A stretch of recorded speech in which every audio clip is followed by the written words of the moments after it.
안녕하세요. 여의도 정리민 경제평론가 권혁주입니다.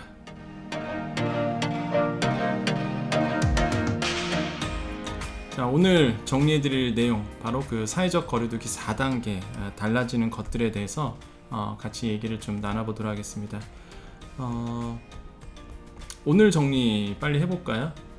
사회적 거리두기 4단계가 이제 격상이 됐습니다. 그래서 오늘 이거를 빨리 정리를 해야 여러분께서 이제는 어떤 게 달라지는지 아셔야 아마 적응을 하실 거라고 보기 때문에 이거에 대해서 전 정리를 해드릴 건데요. 일단은 7월 12일부터 이제 25일까지 2주간 서울, 경기, 인천, 수도권 지역에 새로운 거리두기 4단계가 이제 적용이 된다라고 보시면 되겠습니다. 원래는 10일부터 사적 모임 제한을 먼저 하려고 했는데 결국에는 이제 12일부터 일괄 시행하는 것으로 이제 결론을 냈다라고 보시면 되겠고요.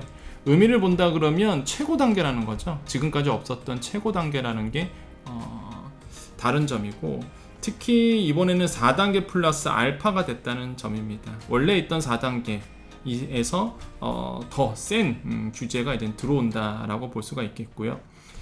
확진자가 워낙 늘다 보니까 어쩔 수 없이 이제 4단계 격상을 했다라고 보시면 되겠습니다. 그럼 뭐를 달라지느냐? 이게 핵심이죠. 오늘의 정리 중에서 핵심이게 달라지는 것들입니다. 아마 신문 기사를 읽어도 정확하게 무슨 얘기인지 잘 모르실 거죠. 그래서 제가 명확하게 좀 자세하게 설명을 해드리도록 하겠습니다. 자, 먼저 사적 모임부터 먼저 보겠습니다. 사적 모임부터 먼저 가볼게요. 자, 사적 모임은요 4단계가 적용됨에 따라서 일단 사실상 야간 외출은 금지가 됐습니다. 통금이라고 보시면 되겠죠. 야간 외출이 거의 사실적으로 이제는 힘들어진다라는 보시면 되겠고, 자, 낮 시간대는 5인 이상 사적 모임 금지입니다. 5인 이상. 그럼 뭐야? 4명까지는 모일 수 있다는 얘기입니다. 근데 6시 넘어가면 3인 이상 모임 금지예요. 그 뜻은 뭐예요? 2명까지는 모일 수 있다는 얘기입니다. 다시 한번, 낮 시간대는 몇 명이라고요? 4명까지 모일 수 있고요. 오후 6시 넘어가면 2명까지만 모일 수 있다는 거 꼭 기억해 주시면 되겠습니다.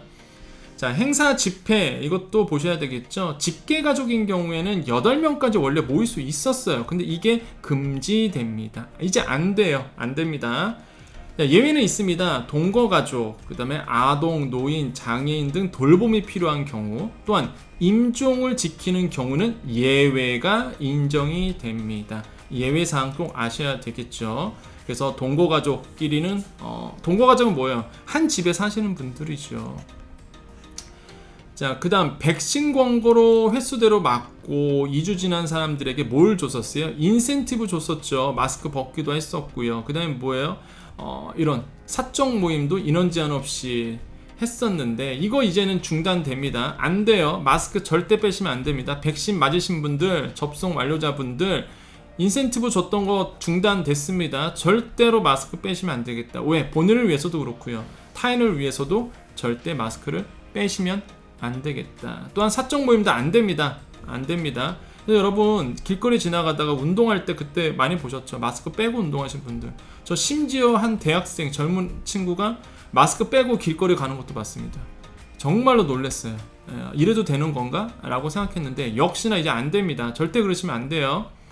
대규모 행사는 모두 금지가 되고 집회 금지 이것도 안 됩니다. 그래서 대규모 행사 안 돼요. 집회도 안 됩니다. 예외는 있어요. 1인 시위는 제외됩니다. 1인 시위는 제외돼요. 그래서 이거 꼭 지켜주셔야 되겠습니다. 집회 안 됩니다. 저 여의도 정리맨이잖아요. 여의도 집회 진짜 많습니다. 진짜 많아요. 최근에 민노총 여의도에서 한다고 그래서 들어오질 못했어요. 여의도 15분 거리인데 딱 15분 거리인데 다리를 못 건너니까 정말 삥 돌아서 한 40분 걸렸습니다. 40분. 아마 그 시간에 저랑 같이 여의도 있었던 분들은 아마 아실 거예요. 경찰이 길을 여의도 들어가는 길을 다 막아버려 갖고 하필 또 왜 그 시간에 제가 왔는지. 아무튼 집회 안 돼요. 이제 집회 안 됩니다. 1인 시위는 제외됩니다. 1인 시위는 할 수 있다. 자, 종교활동도 궁금하시죠? 자, 종교활동, 성가대, 소모임 역시 인원 제한 기준을 둡니다. 종교활동도 규제 들어가요. 자, 스포츠 관람 무관중으로만 진행된다. 그 뜻은 뭘까요? 당연히 스포츠 경기 안 된다는 겁니다. 관람 안 돼요.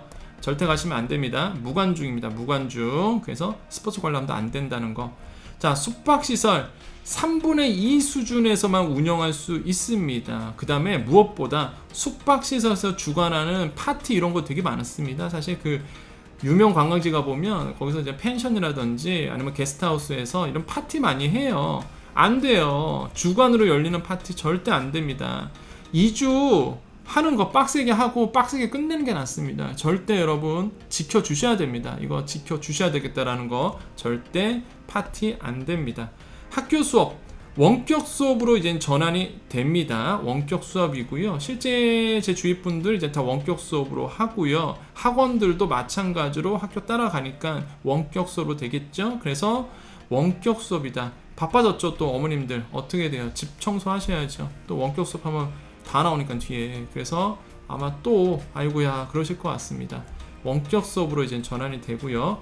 자, 결혼식 장례식 아유 이거 너무 안타깝습니다. 저는 안타깝다고 봅니다. 왜 그러냐면 웬 날벼락입니까? 진짜 결혼식 예약 다 잡아놓고 청첩장 다 돌렸는데 당장 다음 주인데 이제 친족만 참석할 수 있어요. 친족만. 친족의 정의는 8촌 이내 혈족, 4촌 이내 인처, 배우자 이런 분들입니다. 근데 친족이라 하더라도 49명까지만 허용이 됩니다. 그 뜻은 뭐야? 49명만 할 수 있어요. 근데 이마저도 친족만 됩니다. 친족만. 49명 올 수 있는데 친족만 되는 거예요. 아이고야 안타깝습니다 진짜. 장례식도 마찬가지고요. 그래서 정말로 그냥 내가 만약에 그 예비 신랑 신부라 그러면 너무 가슴 아플 것 같아요. 그 마음 충분히 압니다. 그래서 심심한 위로를 좀 표현하고요. 자, 기존 4단계보다 방역수칙이 더 엄격해진 부분도 있습니다. 대표적인 게 이런 거예요. 그러니까 4단계인데 거기서 알파가 된 거죠. 규제가. 자, 4단계 기준으로 보면은요. 클럽이나 나이트, 헌팅 포차, 감성 주정 등 일부 시설은 문을 닫고 나머지는요. 오후 10시까지 운영할 수 있게 돼 있었습니다. 원래 이게 4단계인데 하지만 이제 정부는 지역 유흥시설에 내려진 집합금지를 2주 더 유지하기로 했고요. 그러면 유흥주점, 콜라테, 무도장, 홀덤퍼, 홀덤 게임장 등도 2주 더 문을 이제 닫게 됩니다. 이거 꼭 아셔야 돼요. 그럼 오후 10시까지 운영할 수 있는 업종은요. 이런 겁니다. 볼까요? 일부 유흥시설, 그 다음에 노래 연습장, 식당, 카페, 실내 체육시설, 영화관, PC방, 학원 요 10시 이후 운영이 안 됩니다. 다중이용시설이죠. 그래서 그리고 아까 말씀드렸던 이건 아예 그냥 집합 금지고 그냥 클럽, 헌팅 포차, 감성 주점은 그냥 더 2주 연장이 된다는 거. 집합 금지가.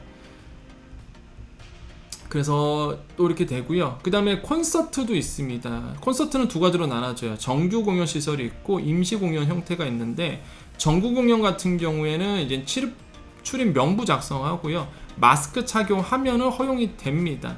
임시 공연은 이거는 행사 쪽으로 빠지기 때문에 안 돼요. 안 됩니다. 근데 좀 안타까운 부분이 있습니다. 왜 그러냐면 정규 공연 같은 경우는 사실 좀 규모가 크잖아요. 근데 임시 공연 같은 경우는 진짜 어려우신 분들이 한다고. 근데 이런 분들은 아예 그냥 실내외 다 안 되니까. 이것도 생각하면 또 안타깝죠. 그래서 일단은 이렇게 정리가 될 수 있겠다. 그래서 항목별로 제가 좀 정리를 해드렸습니다. 쭉 보면은요, 자영업자들이 가장 큰 피해를 또 받습니다. 그래서 다음 영상에는요, 이 자영업자를 위한 손실보상제에서 설명을 해드릴 겁니다. 4단계 딱 되면은요, 이제는 뭐 자영업자들 영업제한 들어가죠. 10시까지 또 되니까. 또한 집합금지 계속 연장되죠. 그러면은 결국에는 그 손실에 대해서 정부가 7월 7일부터 발생하는 손실에 대해서 보상받을 수 있는 길이 열렸죠. 그게 바로 손실보상제입니다. 이게 이제 법에서 통과가 됐기 때문에 7월 7일부터 발생하는 손실에 대해서는 여러분 합법적으로 이렇게 영업 제한이 되거나 아니면 집합금지가 되는 업종 중심으로 보상받을 수 있는 길이 열리게 됐죠. 아쉬운 점은 소급 적용이 안 됐습니다. 그래서 2000년도에 피해받았던 거는 적용이 안 되고 7월 7일부터 되는 거에 대해서는 보상을 받을 수 있다. 그리고 이거에 대해서 전체는 아니고요. 전부 다 보상은 아마 제가 봤을 때 힘들 것 같고, 이러한 자세한 내용은 손실보상제 다음 영상에서 여러분께서 확인할 수 있습니다. 그래서 이거를 정리를 해드릴게요. 그러면 다음 영상에서 뵙겠습니다. 저는 여의도 정리맨이고요. 이렇게 KBS 뉴스라든지 아니면 다양한 공중파에서도 활동을 하고 있습니다. 여러분께 팩트 있는 정보, 정말 좋은 정보들을 여러분께 제공할 겁니다.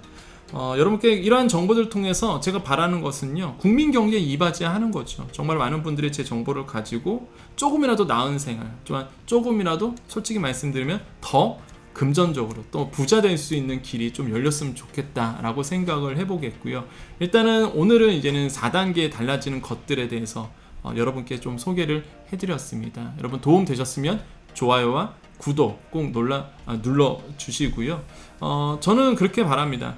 이 좋은 정보들이, 제가 정리해드리는 것들이 사실 안타까운 게 제가 이제 시작했어요, 유튜브를. 그러다 보니까 많은 분들이 보질 못하거든요. 그래서 여러분께서 만약에 도와주신다면 다른 분들에게 이런 도움 정보가 갈 수 있도록 구독과 좋아요를 꼭 눌러주시면 너무나 감사하겠다고 말씀드리고, 물론 저에게도 큰 힘이 됩니다. 영상 찍을 힘이 되거든요. 여러분 구독과 좋아요 꼭 눌러주시면 감사하겠습니다. 자, 여기까지 여의도 정리맨 권혁중이었습니다. 감사합니다.